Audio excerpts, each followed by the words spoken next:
remarkable story. USUncut.com writing about the Democracy Spring movement. We had hundreds of people arrested here in Washington, D.C. yesterday. They had to pause for a while they ran out of handcuffs. The police were just kind of very methodically. There was a number of people who showed up to be arrested who ended up not getting arrested because, it was just like there were so many people there to get arrested. Did you see the live footage of it on TV last night? Oh, you didn't? It wasn't there? Yeah, I kind of noticed. I mean, I didn't watch a lot of TV last night, but and everything I'm seeing on the internet, it kind of indicates that Democracy Spring is being largely ignored. I mean, it started in Philadelphia 10 days ago. And, I think it was 10 days ago. And they marched all the way down to Washington, D.C. It's like, 150 miles or more. And no coverage. No media coverage. Why? Well, it's a message that, the establishment, as it were, doesn't like. It's time to get money out of politics. Well, hey, there's a lot of people and a lot of industries making a lot of money on money in politics. The best investment you can make in the United States right now, the most cost-efficient return on investment, you can make $10,000 for a $1 investment in buying a member of Congress and getting them to insert your legislation, whether it's legislation protecting your GMO seeds, or whether it's legislation protecting your bank, or whether it's legislation protecting your tax break. If you're a Wall Street billionaire and you're using the carried interest loophole, all of these things could be done away with, in one day, if Congress wasn't completely bought off. And the people buying off Congress, as Donald Trump has pointed out, include the big media companies who are lobbying Congress.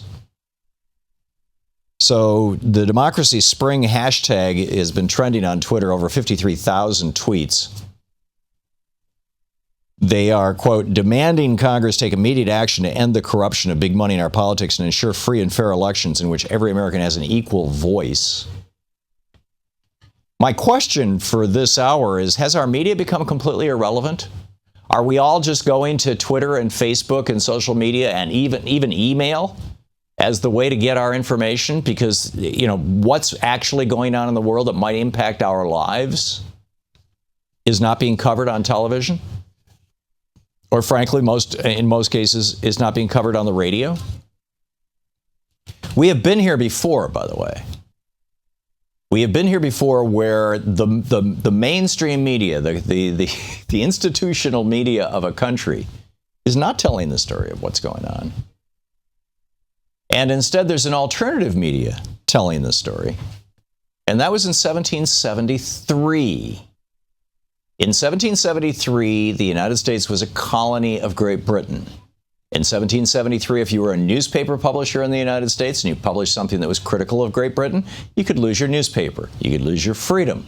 You could lose everything. So an alternative media sprang up in 1773. It was called pamphlets. The people who posted these things, mostly they were nailed on trees in the dark of night. And the people who posted these things on trees were called pamphleteers. I wrote about this in my book, Unequal Protection. And there's some incredible parallels between then and now.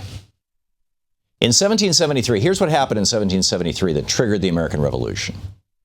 Keep in mind, just 2 years before this, Thomas Jefferson had written a paper called a Treatise on the Rights of the Citizens of British America, or British American Citizens, a variation on that. It's a fairly long title, as they all were back then. But anyhow, the whole point of this piece that Jefferson wrote was, here's how to be a good citizen of Great Britain while living on North America. This was just a year or two before the Boston Tea Party. It was the Boston Tea Party that flipped Jefferson, that caused him and most of the other founders to say, okay, that's it. Screw this. We need to be independent.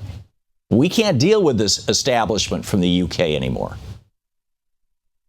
Because what happened was in 1773, the world had entered a recession. It was a very severe recession. You could call it a depression. It had started in 1770.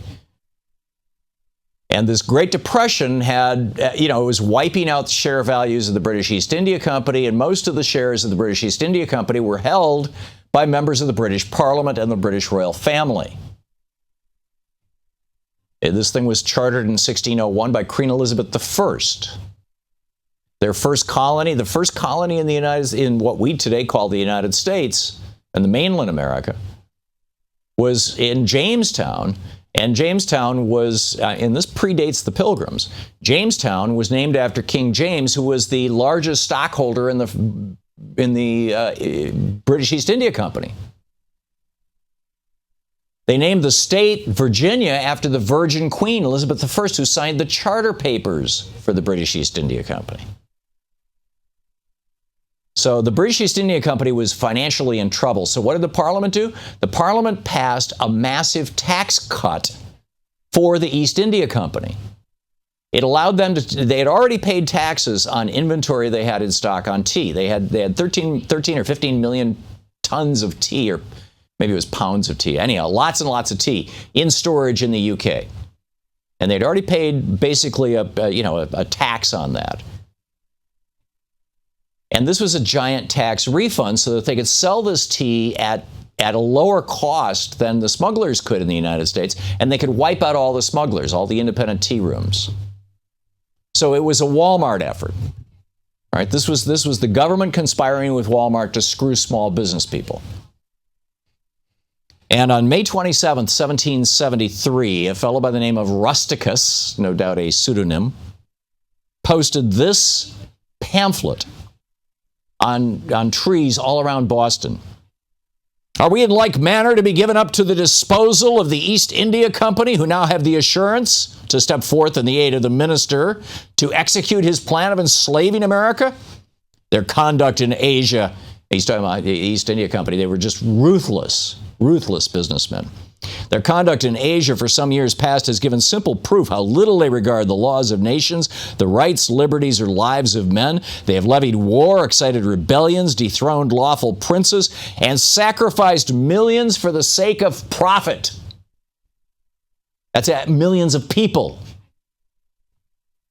The revenues of mighty kingdoms have centered in their coffers, and these not being sufficient to glut their avarice, they have, by the most unparalleled barbarities, extortions, and monopolies, stripped the miserable inhabitants of their property and reduced whole provinces to indigence and ruin. 1,500,000, it is said, perished by famine in 1 year.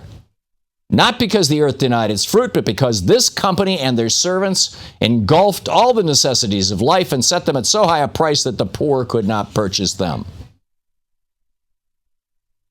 Later on, a week or so later, May of 1773, he posted another pamphlet. Resolve, therefore, nobly resolve, and publish to the world your resolutions, that no man will receive the tea, no man will let his stores, or suffer the vessel that brings it to moor at his wharf, and that if any person assists at unloading, landing, or storing it, he shall ever be deemed an enemy to his country, and never be employed by his fellow citizens.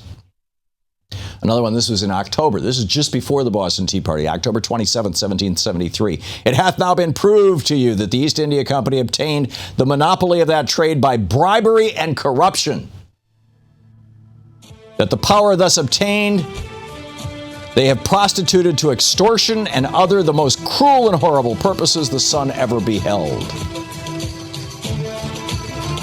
It's from my book, Unequal Protection. You can read it free online over at Truthout. And it's like there have been times in our past when the media has become irrelevant. Is that happening again? This is the Thom Hartmann Program. And if so, what do we do about it? I think the starting point might be break up big media, but what do you think? To watch more clips from our programs, hit the Watch More Videos button over here. And please be sure to hit the handy-dandy subscribe button so you'll always be up to date. Tag, you're it.